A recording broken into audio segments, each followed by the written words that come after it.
Good evening, and welcome to another edition of Tell the Truth and Shame the Devil. I'm Jennings Bernard, your host. As always, we really do appreciate you tuning in and being a part of this program. Tell your friend to tell their friend to stay tuned because Tell the Truth and Shame the Devil is on the air. We appreciate you. We appreciate you more than you realize. We ask that you also subscribe to this program. We are on YouTube, we are on Spotify, we are on X, and it's all under the name of MemphisRealTalk.com. MemphisRealTalk.com. Memphis Real Talk, one word, .com. And you'll be able to go to our website, go to our YouTube page, and X, as well as Spotify. You have all of these options to be able to catch the program. When you can't catch it right now, you can catch it later on after you fed the family, you're sitting back, you got your coffee, relaxing, whatever your drink of choice, and sit back and listen to the thing that we are saying here on this program. It's going to make a difference. A lot of people don't want you to listen. They don't want you to come on and talk about it, but that's your loss because we got a great audience here. And the record showed that a lot of people are listening to this program. You know what we do here. You know, we talk business, legal, social, whatever affects you. We talk about it. And we're going to beef it up. We're going to bring them back in doctors that will talk to you about your health. We're going to deal with counselors that talk to you about your mental health. And a lot of us walk around here confused and don't know why we are confused. Well, we're going to get you some help. We're going to point you in the right direction. Let me just say that.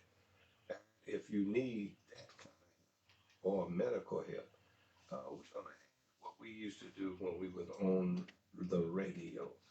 We get boofing this thing and beefing it up to the point that you will get everything you need to know, business, legal, political, whatever it is.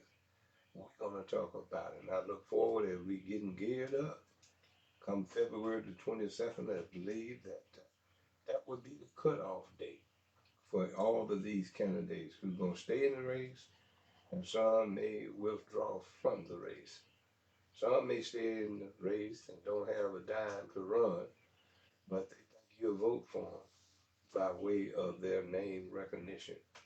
And we got to get more serious than voting for somebody we know that's not qualified to do the job. We got that clearly right now in uh, City Hall. We got an individual boy trying to do a man job. He's being led by the nose like you lead a cow by the nose with the ring in his nose. He don't know what he's doing. He's just playing it by ear. But that's the problem we have in Memphis when we have leadership that's being led by the powers that be and not about the people who put them in office.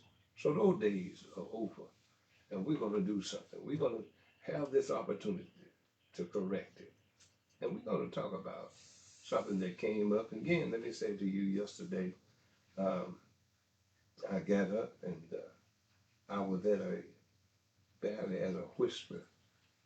For some reason, my throat had kind of closed up, and I said I wanted to come on, but I said I can't come on, not talking like this. So I did a lot of honey and tea, uh, bathed my throat, uh, did some other things that got to the point that I could talk a little bit better. And I don't know if you sense it now. You can still hear some of whatever this is, and it's been running for about 2.5 weeks now. Almost gonna be 3 weeks. So whatever you do, cover yourself up when you go outside. One thing I'm learning to get back to that mask. I'm gonna mask myself up. when I go out in public because there's some things out there. People won't wash their hands. They won't cover their mouth when they cough or sneeze, and those things gets into the air.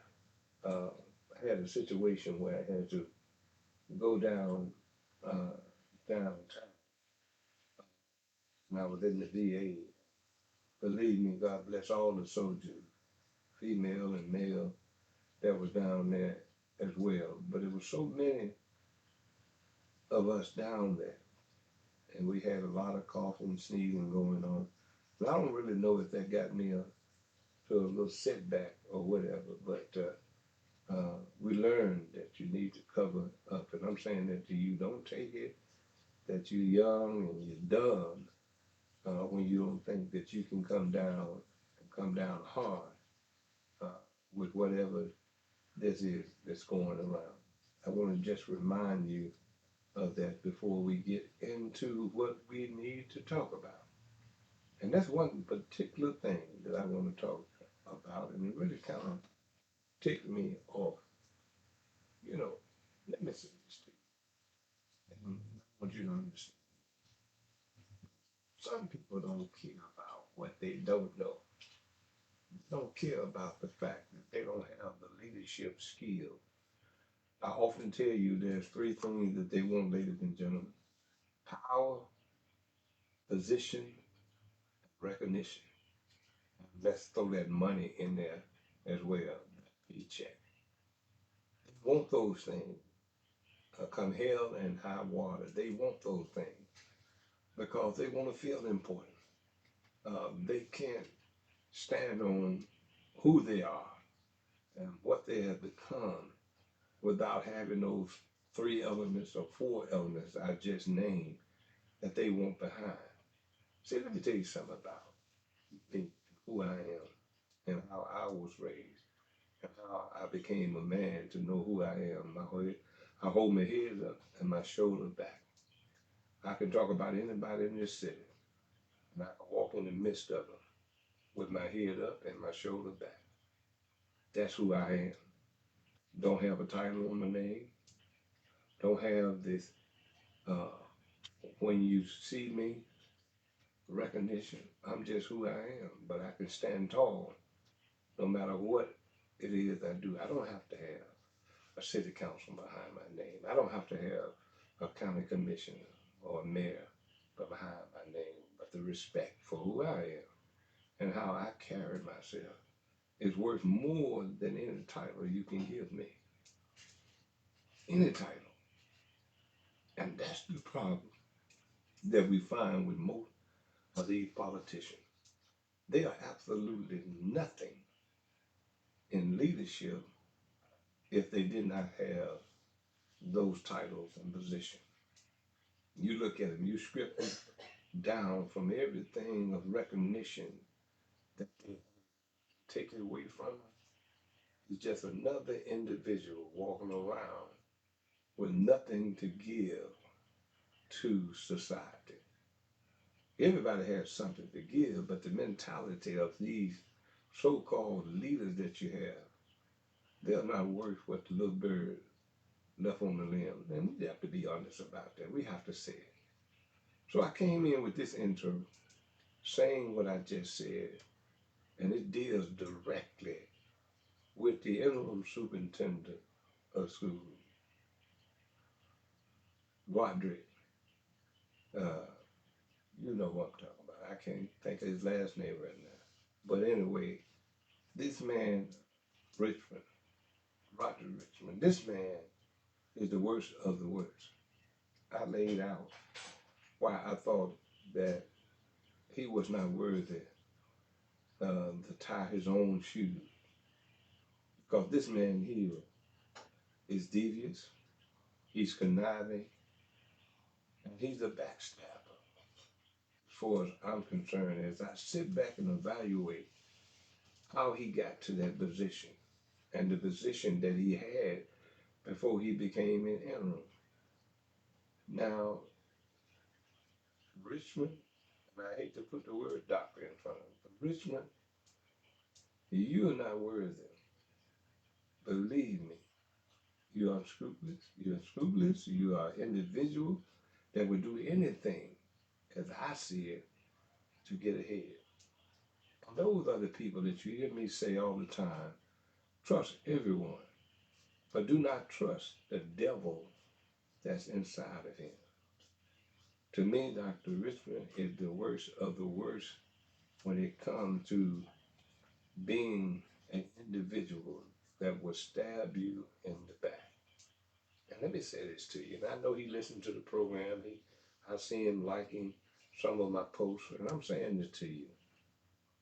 You do not need to be superintendent of this school if this school system is to progress, because you are a individual that will do anything to get the position. Now, I say all of that to say, as I looked yesterday and saw where they're trying to go on and make a motion or do whatever they're going to do to make him permanent. And I said on my post, and I said to him, if I ever see him and he want to talk to me, I said to him, look him square in the eye, tell him exactly how I feel as it relates to my position. You being the permanent superintendent, I have no problem with that. And that's the understanding that people need to understand that some people, most but not all, hide behind the curtains of the puppet master. And when you look at Dr. Richmond, and not only him, but a whole lot of people that we hope we get rid of in this election, start. Sometimes you have to tear down to build up. And in this city right now, when it comes to politics, we got to tear it down to build it back up. We got to get people in office who really understand that I work for the people, the constituents. It's not about me. The vote that I make, I'm making on behalf of 95,000 people that I represent in my district. They gave me the right to be there, to vote for them on their behalf. So I can't make it personal. It's not about me. And we want to show you that if you make it personal, in the future, we're going to get rid of you. And we're going to make sure that you never, ever run for anything else again. That's what we're going to do for you. And there are people out there that's strong enough to stand up for you. And you got to get away from this sorority mess, this fraternity mess as it relates to how you're voting. And see, to me, I don't care how many fraternities or sorority, if you know that it's about the person that's a part of your sorority or your fraternity, is the only reason you're voting for him, and you know he's not qualified, then you become what the little bird left on the lamb. Because you're not voting and using your mind to do the right thing. You're pledging and you want to do what these individuals want you to do. It don't care, it don't matter. It just want to say, hey, guess what? Hey, it's Christmas time. I'm gonna wear a red jacket that says Kappa on it, and then I'm gonna say to you, I hope Jesus Christ bless you. You have a great Christmas. Well, you done took the message away with that red blank blazer on with the logo of a Kappa. What are you doing? You're recruiting. You're recruiting on something as sacred as you saying that I wish you well in the name of the Father, Son, and the Holy Ghost. But then you got this red jacket on, recruiting. When you go out and do something, give people food to eat, you got the logo on your collar, you got the jacket, so you can see the Kappa, or you can see whatever fraternity it is. If it's about helping people, you don't need that. So you can just have a regular plain jacket on. But why do you think they have these different fraternities, sweaters, t-shirts on to say, oh, Kappa High Sabbath, we did this. What is it about? If you did it in the name of love, if you did it in the name of Jesus Christ, you don't need to have a jacket on to recruit. I told you before, what are they recruiting? They're recruiting from that little boy that's little and he's hungry. And he's out there with his mother and they get him something for turkey or, or ham. That little boy remembers looking up, seeing people with those jackets on. And when he grows up and he goes to college, he gonna say, "Oh, I remember when those Kappas came and fed me." All that is recruitment. Now he grown, she's grown. And I remember when the sorority sisters fed us. That's called recruitment. It's not called doing the will of God, because if you're doing the will of God, you ain't got no jacket on.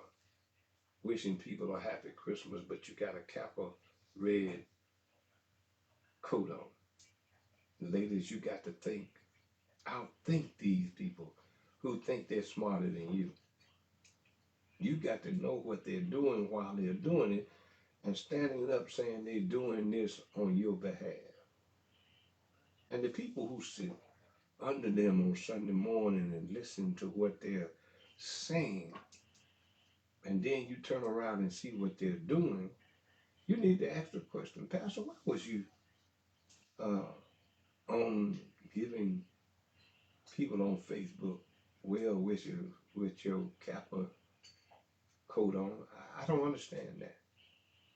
If you had your clergy collar on, then I could understand that, because that's who you are. You're a pastor, and you want to send out the wishes and the blessing to the people. But why did you have a red Kappa jacket on? I'll tell you, he was recruiting. Why do they be out passing out food with those Kappas and other Greek organizations on?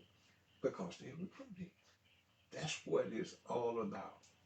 Now we take what Jim Crow did to us and to our grandparents, to our mothers and father who was around. We take what Jim Crow is doing and we're doing it to our own community. So here is what I'm going to say about Dr. Roger Richmond. I'm going to say to you, you're not worthy again to be the superintendent of school. Listen to this board that we got. The board that got rid of Dr. Marie Fagan, who was on the move to make the school system better, in my opinion. I disagree, and we have disagreed without being disagreeable with good friends, long friends, like friends that I've known. They on one side, and then I'm on the other side, but we understand. And one day, sooner or later, they will understand. And maybe when you get this forensic audit and it's done right, then maybe you will understand what I'm talking about. Don't play boo boo the fool, and don't let them think that they're playing you like you boo boo the fool. You're going to have to take time to understand what is going on in this community.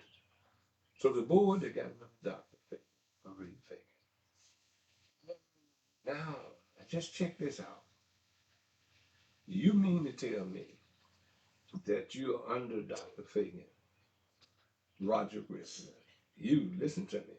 You are under her.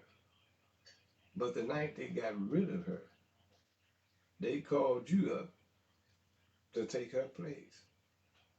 Now, common sense would dictate to me that you knew about the plot. You was prepared to come up when they called you up to vote on you to be the interim the same night they turned around and got rid of her.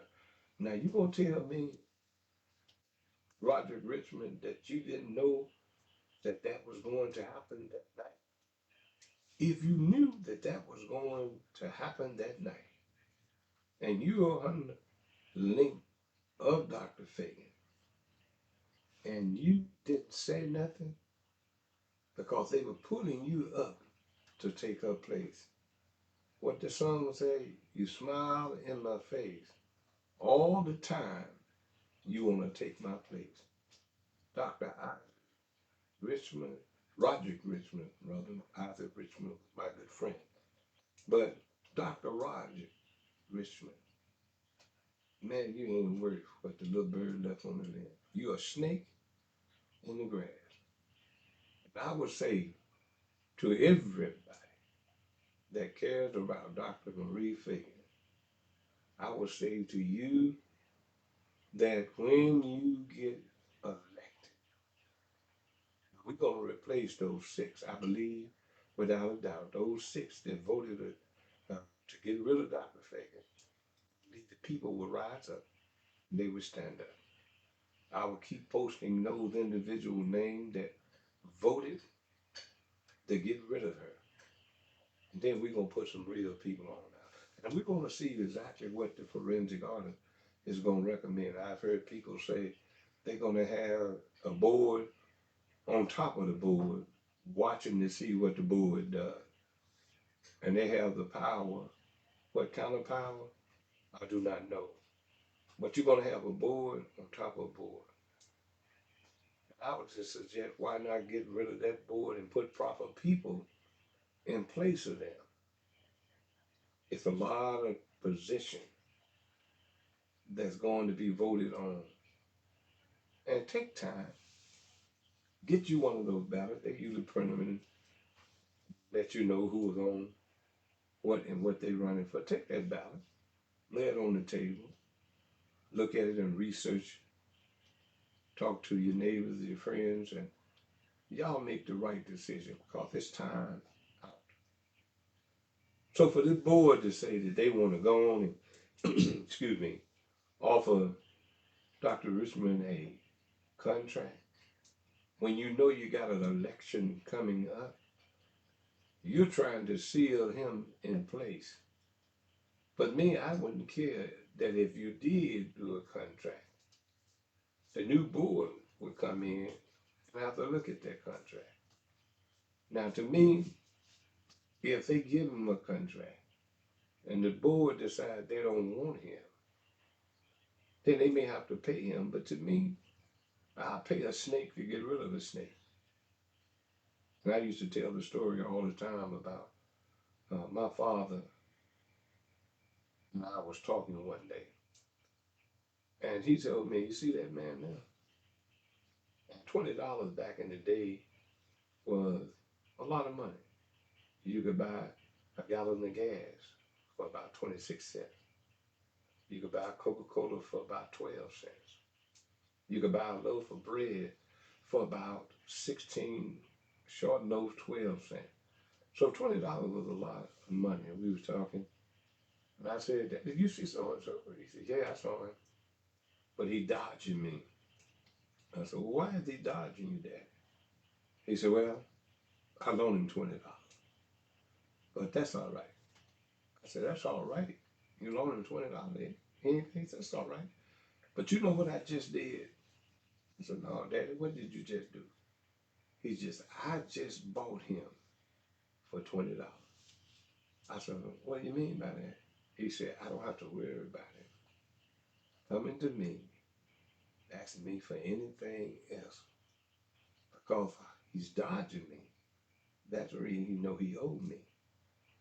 And I learned that I have bought a lot of people in my day that I loaned money, didn't come back, didn't even call me. But I understand what my dad meant. Sometimes you have to buy a person to get rid of a person. And if it came down to a contract they gave Dr. Richmond and the new board came in based on his history, I would make the motion not to keep him. The people ought to tell the newly elected people that get on that board, and believe me, I believe it's going to be at least 6 new commissioners on that school board.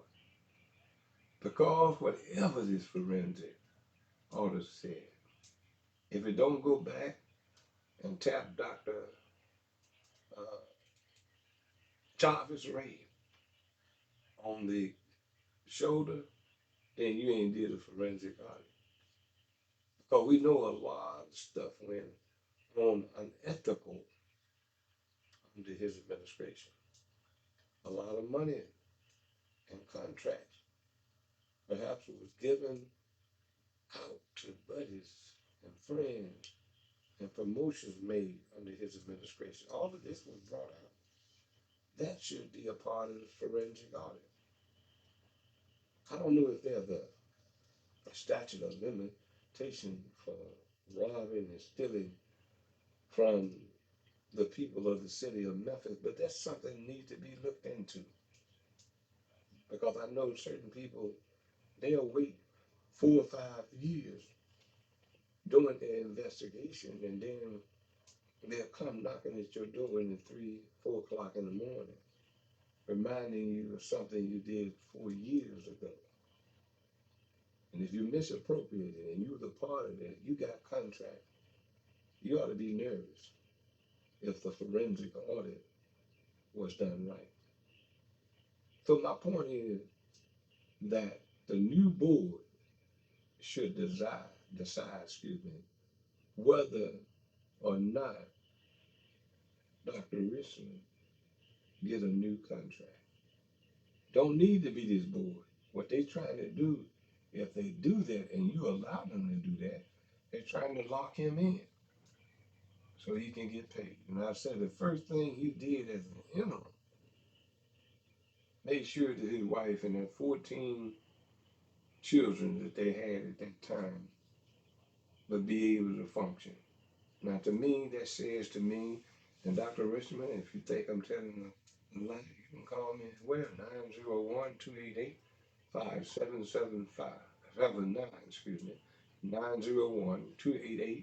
901-288-5779.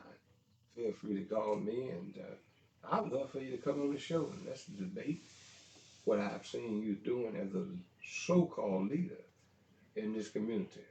I'm going to do what I do. I was at Cozy Corner yesterday. I had to run down town for a minute. Walked in Cozy Corner, looked around, and talked about administrators that I talk about on this show.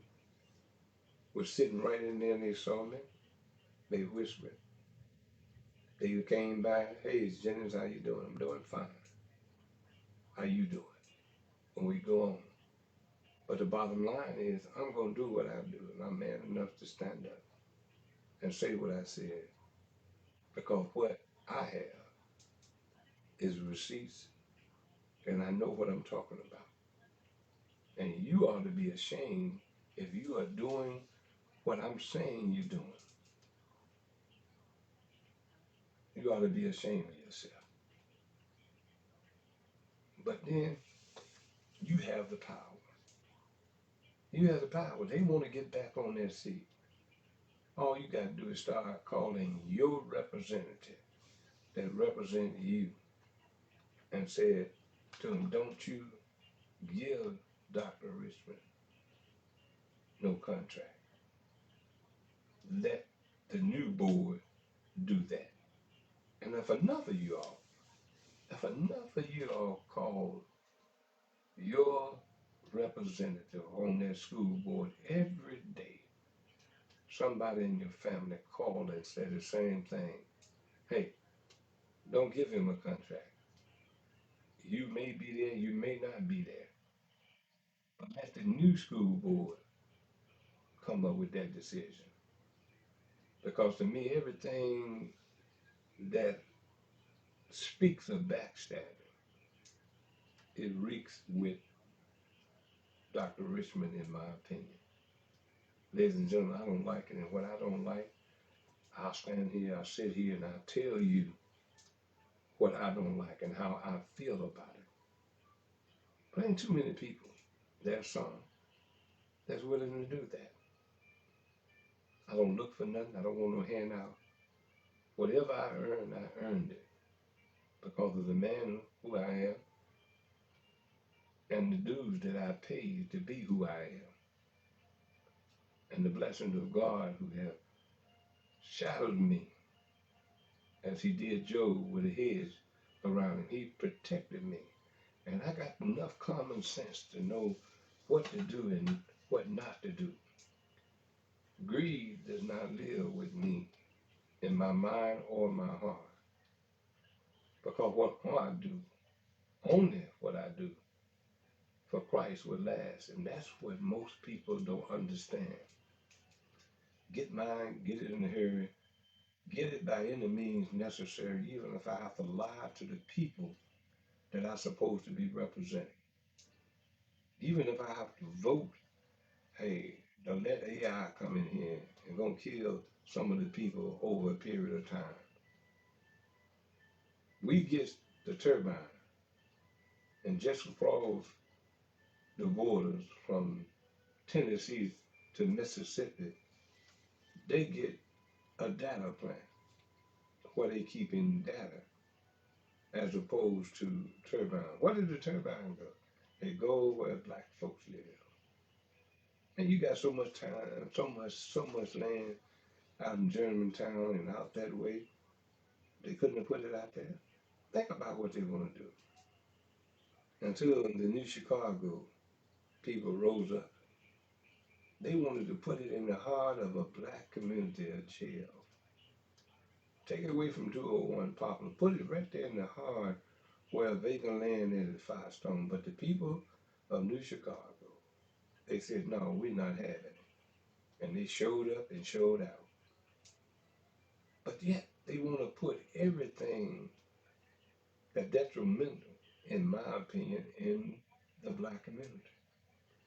In 2026, we're not going to think like we did in 2025. The thing for me, the joy that I would have, is seeing that these politicians who have been around as long as they had new shoes and they done ran them over, they're still hanging around. It's time for you to go. You gotta go, you gotta go.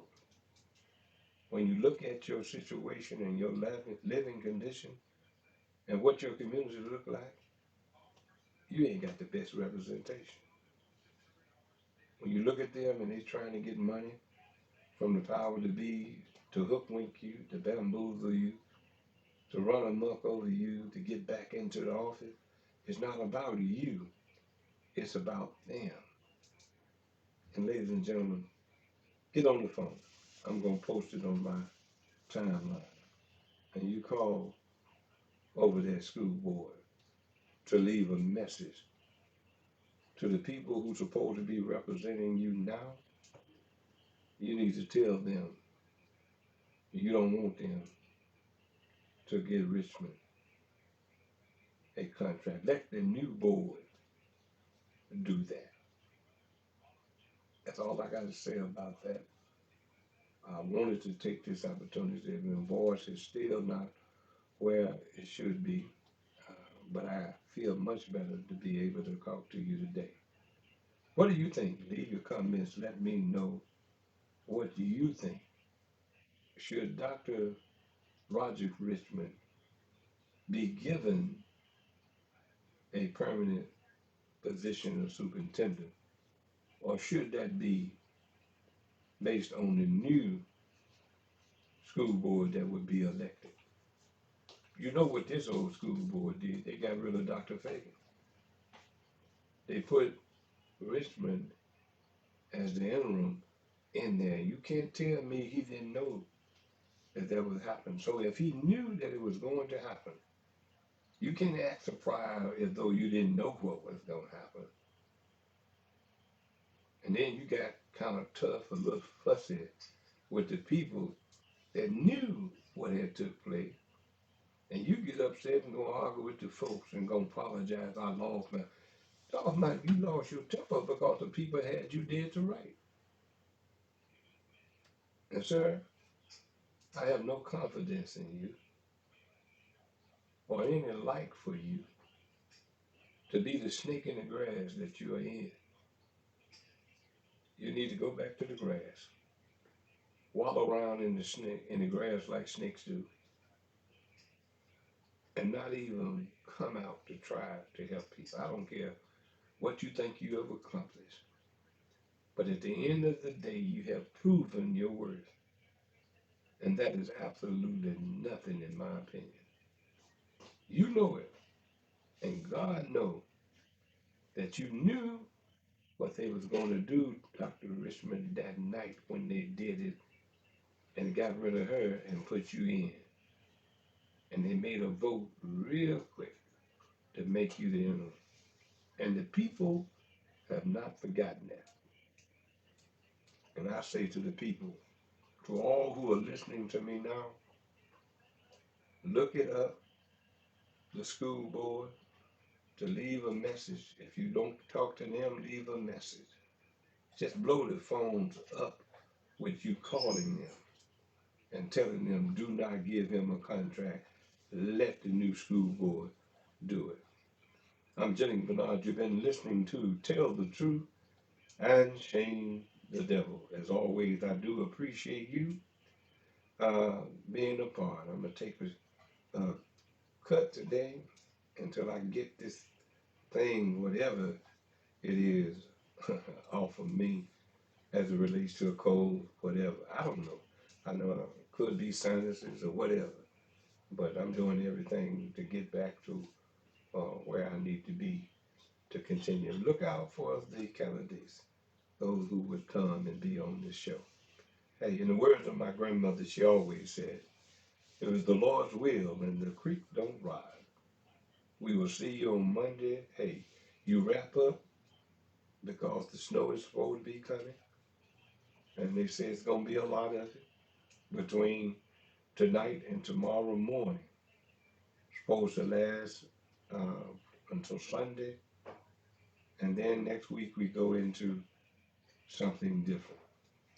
And make sure that you let those pipes drip a little bit. Make sure you got the outside faucets cut.